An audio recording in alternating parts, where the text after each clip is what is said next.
6h45, Thomas Soto. C'est le kiosque d'Europe 1 avec toutes ses plumes. Cette semaine, François Geffrier pour les régions, Jean-Philippe Ballas pour Le Monde et Eva Roque devant la télé. Bonjour mademoiselle, bonjour messieurs. Bonjour Thomas.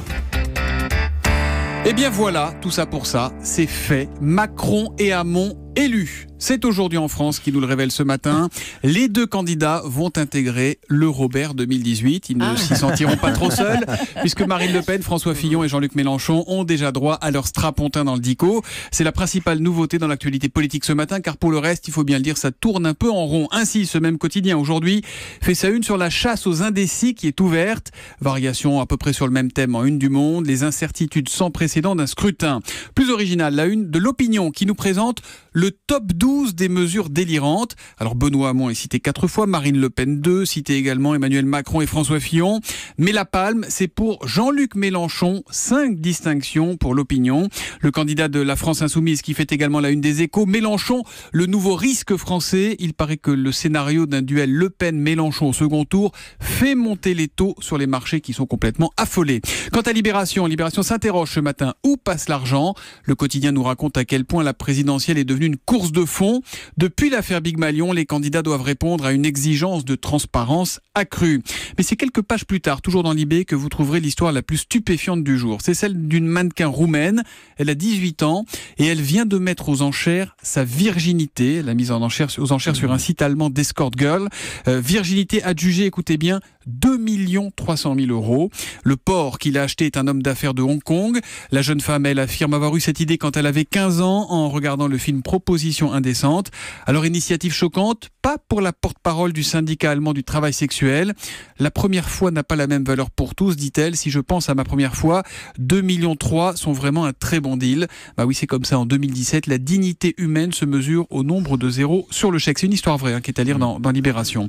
3 une dans la presse quotidienne régionale à présent, c'est avec vous François Geffrier. Agriculture, les femmes au pouvoir, c'est le gros titre de Sud-Ouest. Qu'elles soient maraîchères, éleveuses ou cultivatrices, les femmes sortent de l'ombre pour prendre les rênes des exploitations, nous dit Sud-Ouest, avec une interview de Christiane Lambert, éleveuse dans le Maine-et-Loire, qui va devenir jeudi la présidente du syndicat FNSEA 2 mois après la mort de Xavier Belin.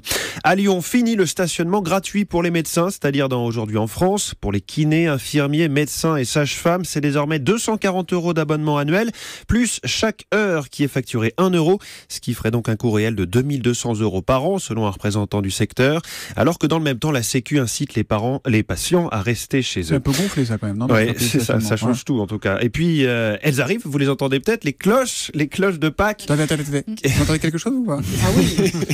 On va faire un petit test audio quand même pour François Geffrier. Car c'est dimanche Pâques. Alors la une du bien public ce matin, notre recette pour faire votre œuf en chocolat. 2 pages d'explications et une recette quand même en 12 étapes, pas si simple, notamment pour que l'œuf brille. Voilà, je vous laisserai écouter les cloches de François Geffrier. Voilà, j'entends des cloches. L'histoire du jour, ce sont les malheurs de Carmen, François. Oui, Carmen, 86 ans, privée d'identité, c'est à lire dans Nice matin. C'est invraisemblable ce qui arrive à cette dame qui en a perdu le sommeil et l'appétit. Il y a quelques semaines, elle cherche à renouveler sa carte d'identité périmée, mais on lui répond qu'elle n'est pas française, ce qui est archi faux. Alors Carmen envoie tout, acte de naissance, carte d'électeur, permis de conduire. Elle explique que toute sa famille est française, que son oncle a été directeur général des impôts. Rien n'y fait, on finit même par lui demander le décret de naturalisation de ses grands-parents, un document qui date du 19e siècle.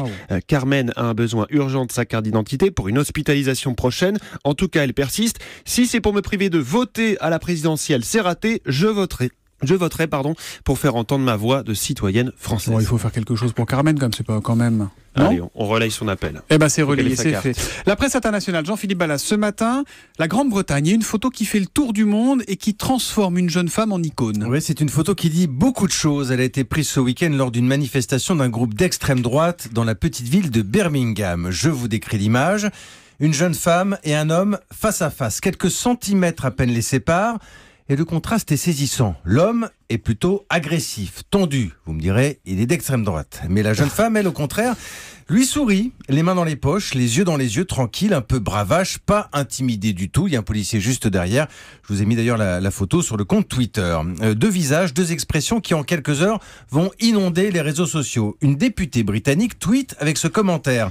Regardez qui a vraiment le pouvoir, cette habitante de Birmingham ou cet homme d'extrême droite qui n'arrive pas à s'intégrer. Respect pour cette jeune femme, ajoute un internaute. c'est l'Angleterre que j'aime. C'est vrai que la photo est impressionnante. Ça rappelle d'une certaine manière Danny Cohn-Bendit face au CRS. On en a 68. plein d'exemples C'est fou, comme hein. ça dans l'histoire de face à face dans les manifs. Alors, qui est-elle, cette jeune Britannique imperturbable et souriante ?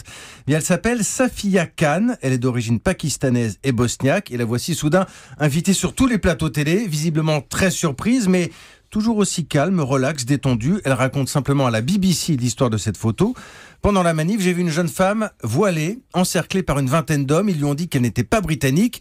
Je me suis interposé pour leur dire que je n'étais pas d'accord. L'un d'eux a pointé son doigt sur mon visage.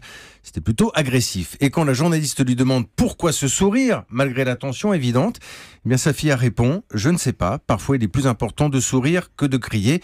Le message devient plus puissant. » Et quand on regarde cette photo ce matin, on se dit « C'est QFD. » Et le sourire serait peut-être la vraie arme de destruction massive finalement. Scène de ménage sur M6 à 21h ce soir. Et Baroque, c'est la télé. Pour sourire encore, soirée spéciale en prime time qui est intitulée « Ça va être leur fête » parce que nos 5 couples ont tous un événement à fêter, un mariage, un anniversaire ou encore une remise de décoration. Et vous savez, dans tous ces prime time un peu spéciaux, il y a des invités surprises qui débarquent dans les scénettes, comme celle qui suit, où Huguette et Raymond, les plus âgés, débarquent à Paris. Ils montent dans un taxi avec leurs préjugés. Bonsoir, bienvenue. Je vous préviens, on va pas se laisser faire. Mais j'ai juste dit bienvenue. Le sournois. Ah, mais je vous vois venir avec vos grands sabots. On est peut-être des provinciaux, monsieur. Mais il n'y a pas marqué pigeon ici. Attendez, c'est Nicolas, c'est Tatave. Mais oui, évidemment, C'est Nicolas Taverneau. si j'ai choisi cet extrait. Mais oui, le patron d'M6. Mais oui, le chauffeur de taxi, c'est bien Nicolas Taverneau, le patron du groupe M6. C'est la première fois Non, qu'un de c'est ses pas salariés vrai. ose dire que c'est un sournois. C'est exactement ça. C'est exactement génial. ça. Alors, dans les guests, vous allez aussi voir Marianne James, Ophélie Meunier, Ophélie Winter et Alexandra Lamy, qui vient assister au mariage de sa sœur. Parce que oui, on attendait ça depuis 2009 et la création de la série. Marion, alias Audrey Lamy et Cédric se marient. Ils sont devant le prêtre. Marion vient de dire oui et c'est au tour de Cédric. Oui. Pardon, excuse-moi, on peut le refaire, s'il vous plaît? Non, j'ai l'impression qu'il était bof, mon oui, non. Sincèrement? Ouais. Ouais, c'était pas top. Non mais c'est vrai, c'était pas un oui cool quoi. C'est bon, là, on est mariés ou techniquement non, il me reste encore une phrase à prononcer, mais enfin... Ah bah super, on l'a fait. Ouais. Bah vous avez qu'à reprendre la phrase de Cédric. Oh, oui, attends, parce que... Oui, attends, oui, oui, oui. Alors vous le verrez évidemment, c'est l'événement de la soirée, mais je l'ai déjà dit ici, c'est Liliane et José, nos quinquas, qui sont mes personnages préférés et on les retrouve en cuisine. Dis-moi Malélie, je vais faire une liste là pour notre fête des 30 ans de mariage. Ah bah alors il faut du blanc, du rouge, du rosé et puis du champagne aussi. Hein. Sinon, j'ajoute aussi des noms de gens qu'on connaît pour accompagner tout ça ou... Ah oui, oui, faut des invités aussi évidemment. Voilà, c'est le programme parfait à picorer, c'est divertissant, enjoué, toujours aussi bien écrit et surtout toujours aussi bien joué, bonne humeur garantie Voilà, évidemment. Scène de ménage sur M6 à 21h et on en reparlera avec Thomas Joubert dans le grand direct des médias, Oui, Julie. bien sûr.